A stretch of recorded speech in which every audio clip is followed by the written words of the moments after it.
Partai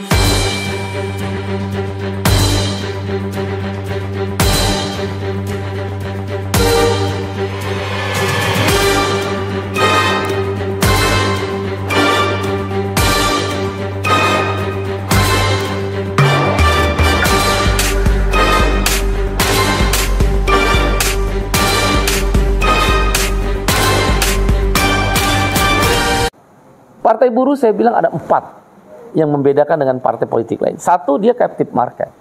Kelas pekerja, buruh, petani, nelayan, guru honorer, buruh migran, PRT, dan kelas pekerja lain. Supir angkot, supir bis, itu buruh informal. Yang kedua, segmented issue. Partai buruh akan bicara tentang PHK, bicara tentang upah, bicara tanah yang akan dirampas oleh korporasi yang harus kita perjuangkan, bicara tentang tidak boleh ada impor ketika musim panen raya. Itu namanya segmented issue. Perahu untuk nelayan, guru honorer dan tenaga honorer harus diangkat jadi PNS, nggak akan bangkrut ini negeri. Itu namanya segmented issue. Itu unik kedua. Unik ketiga adalah daily working party. Partai yang bekerja tiap hari. Belum pemilu aja kita udah kerja. Ngebelain PHK, memperjuangkan upah, mengadvokasi tanah petani yang dirampas, kriminalisasi terhadap pejuang-pejuang tani, dan lain sebagainya. Itu namanya daily working party. Nggak ada pemilu, saat pemilu, sesudah pemilu, tetap bekerja. Yang keempat adalah beriur. Kekuatan partai buruh dibandingkan partai lain adalah kekuatan iuran dan fundraising. Mereka merasa, kalau kami membayar iuran, upah kami naik kok. Kami bayar iuran, kami nggak bisa jadi karyawan outsourcing kok. Bisa diangkat karyawan tetap, karena berjuang bersama, dan lain sebagainya. Mereka bertanya, oke, kalau begitu ada 4 karakteristik. Apalagi yang membedakan? Oh jelas. Apa tawarannya? Mereka bertanya lagi kepada saya. Sederhana. Sekarang ini ada pasar barang dan pasar uang. Itulah partai-partai politik yang ada sekarang. Bertumpu di kekuatan ekonomi. Jadi sistem ekonomi adalah sistem kapitalistik pasar. Yang bertumpu pada kekuatan modal. Secara liberal. Free market.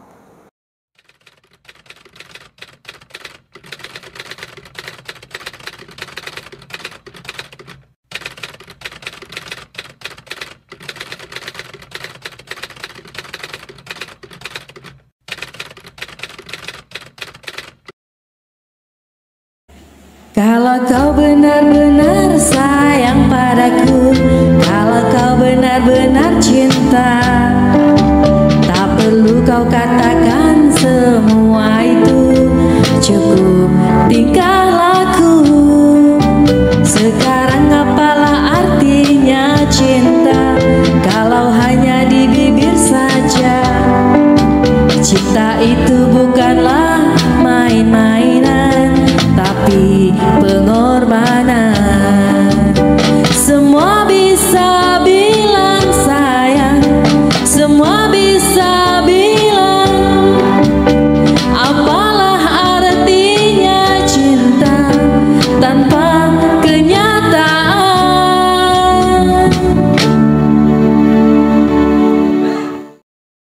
Jangan lupa like, share, komen, subscribe, dan bunyikan tombol loncengnya.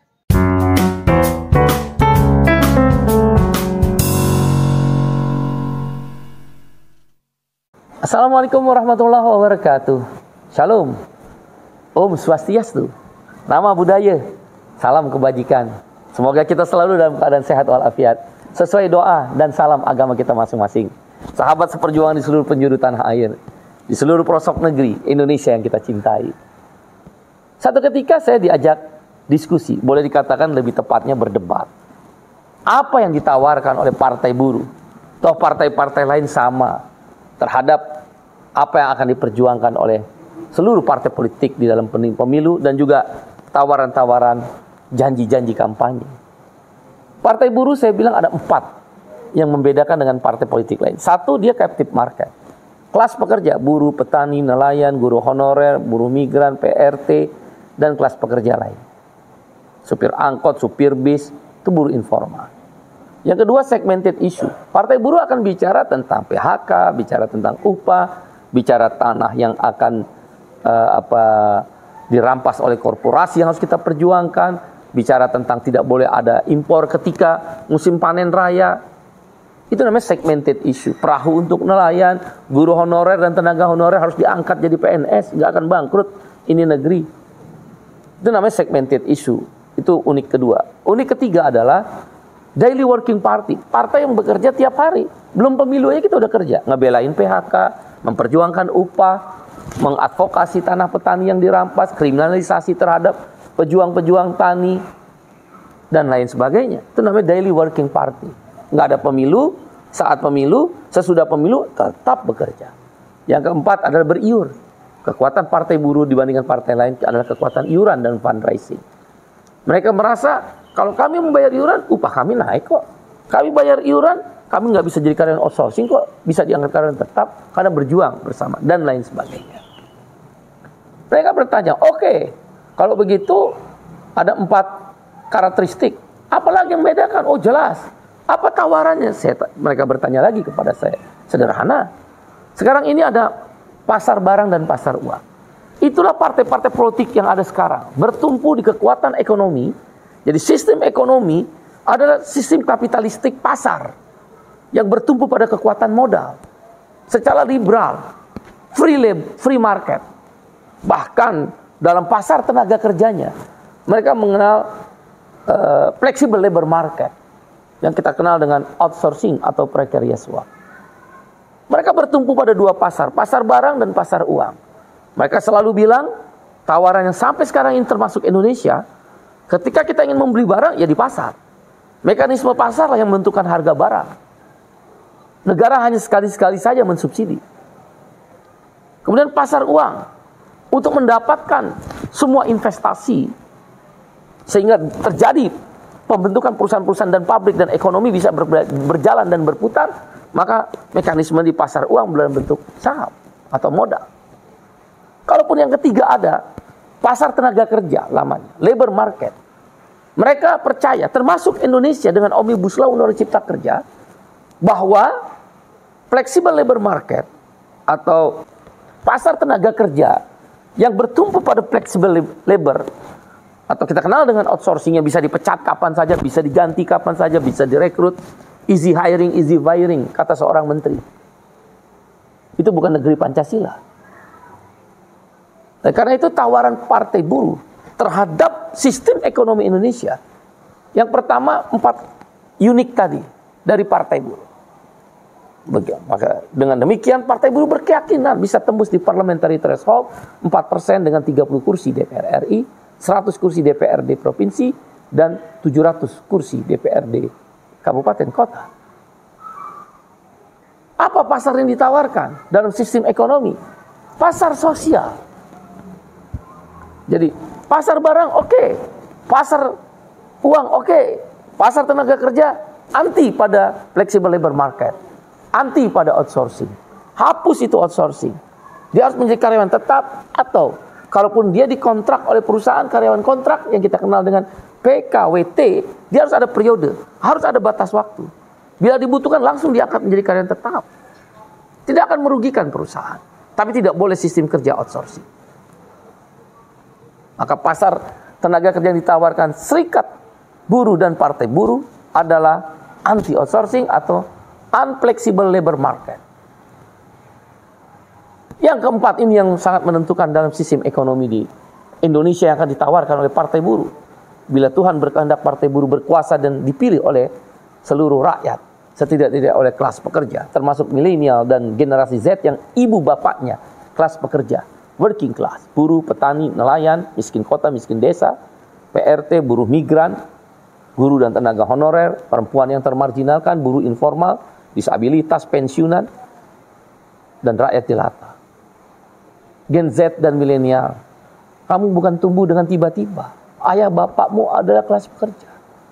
Ingatlah masa-masa susah ketika ayah ibumu menyekolahkan. Maka kita menawarkan namanya pasar sosial. Sekarang nggak ada. 9 partai yang berkuasa di parlemen sana tidak menerapkan pasar sosial. Kalau begitu Bung Iqbal, apa itu pasar sosial sebagai pembeda yang ditawarkan oleh pasar buruh? Pasar sosial adalah pasar yang bertumpu pada sistem jaminan sosial dan upah layak. Jadi sumber pendanaan dalam mekanisme pasar sosial adalah jaminan sosial dan upah yang layak. Mengapa upah layak menjadi penting dalam mekanisme pasar sosial? Upah yang layak, dia akan meningkatkan purchasing power atau daya beli daripada masyarakat. Makin banyak buruh, pekerja, pegawai, nelayan, petani, dan kelas pekerja lainnya, guru honorer, tenaga honorer, mereka berupah layak, mempunyai daya beli naik. Daya beli naik, konsumsi naik. Konsumsi naik, pertumbuhan ekonomi naik. Tujuan dari pertumbuhan ekonomi hanya dua. Satu, menekan angka kemiskinan. Dua, menekan angka pengangguran. Kalau orang banyak bekerja, akibat daya beli yang naik, maka kemiskinan berkurang. Kan bekerja punya upah. Pengangguran otomatis berkurang karena orang bisa masuk kerja setelah lulus sekolah, apakah SMA ataupun di sarjana maupun diploma. Itu yang kami tawarkan, upah layak. Itu yang dilakukan oleh Lula da Silva. Sehingga Brazil langsung terangkat. Setiap tahun dinaikkan upah 30% oleh Lula da Silva, presiden Brazil. 2 periode berarti 8 tahun. Karena dia kan 1 periode 4 tahun. Naik jadi bridge. Sekarang penyeimbang negara kaya. Brazil, Rusia, India, Cina, South Africa. Sekarang negara-negara yang berlomba-lomba untuk masuk bridge. Lula berkeyakinan kalau upah layak naik 30% tanpa demo, maka akan terjadi kenaikan daya beli atau purchasing power naik konsumsi. Tapi Lula bilang gaji yang naik itu nggak boleh dibawa lari ke luar negeri, nggak boleh belanjakan barang-barang impor, dia harus beli barang ekspor. Gaji saya 1 juta, ketika saya naik 1.500.000, 1 juta saya bisa beli 2 potong baju setahun. Dengan 1.500.000 setahun saya bisa beli 4 potong baju. Pabrik baju naik, pabrik baju naik, pabrik kain naik, pabrik kain naik, pabrik serat pemintal naik. Buruh masuk kerja, upah menjadi layak, menjadi naik, tidak upah murah. Itulah pasar sosial, bertumpu pada upah yang layak. Di Indonesia sekarang upah murah, bahkan naik 4%, dipotong upahnya 25%. Orang dipotong upah 25%, naik upahnya 4%. Sama aja dia nombok 21%. Logika apa yang dipakai oleh negeri ini? 3 tahun berturut-turut dengan Omnibus Law, tidak naik upah. Ya daya belinya turun.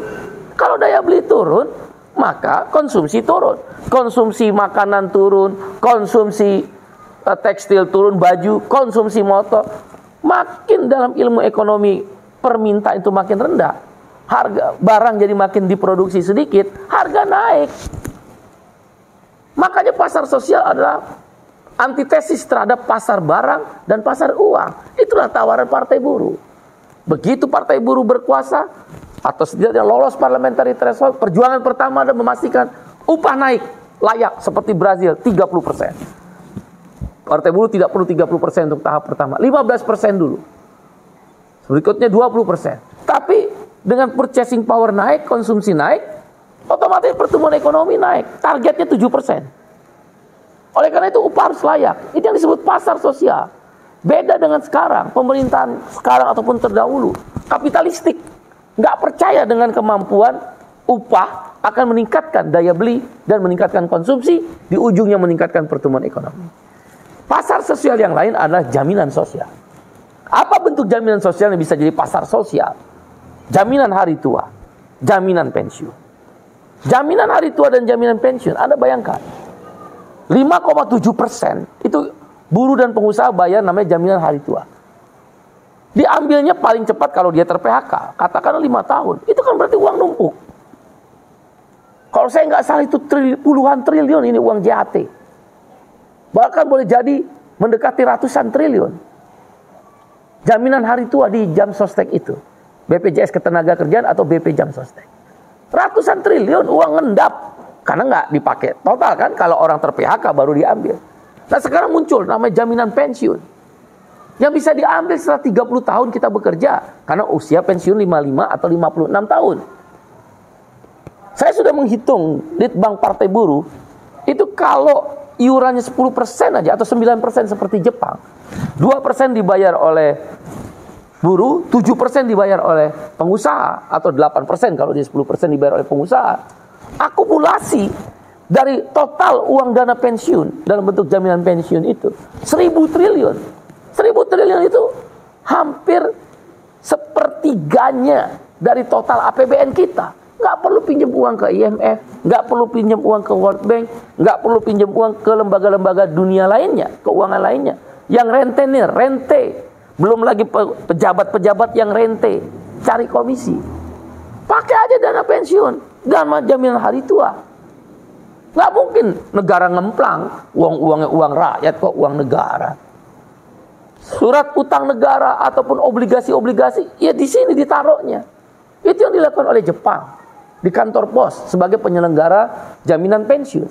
Itu yang dilakukan di Jerman. Itu yang dilakukan oleh IPF, CPF, yang dilakukan di negara Singapura dan negara Malaysia. Malaysia tahun 97 dia tidak kolaps karena dia menggunakan dana CBF-nya atau jam sosteknya kita. Itu yang disebut pasar sosial. Kenapa sekarang nggak mau? Karena mereka ada para pengusaha hitam ingin menciptakan pasar, mereka yang menciptakan harga. Negara menjadi lemah. Tapi dalam pasar sosial, negara menjadi kuat. Karena uangnya adalah uang rakyat. Itu yang kita kenal dengan gotong royong. Kemanusiaan yang adil dan beradab. Keadilan sosial bagi seluruh rakyat Indonesia. No social justice without social security. Tawaran pasar sosial inilah yang kalau Tuhan kehendaki, rakyat, termasuk teman-teman milenial dan Gen Z, kelas pekerja, memilih partai buruh, maka tawaran kami adalah tentang pasar sosial. Pasar sosial yaitu upah layak, naik pada tingkat upah yang layak, dan juga sistem jaminan sosial bertumpu pada JHT, jaminan hari tua, dan jaminan pensiun. Kita tidak perlu mencari uang kemana-mana, karena kekuatan rakyat adalah kekuatan negara. The land of wealth. Adam Smith, bapak ilmu ekonomi klasik. Kedaulatan suatu bangsa adalah tentang tanah. Tanah adalah tentang uang yang kita cari dari kaki kita sendiri, rakyat Indonesia. Sampai jumpa, sahabat seperjuangan. Assalamualaikum warahmatullahi wabarakatuh. Shalom, Om Santi, Santi, Santi Om. Sesuai doa dan salam agama kita masing-masing. Sampai jumpa. Ya warna oranye partai buruh, warna oranye partai buruh, partainya kelas pekerja, partainya kelas pekerja, partai buruh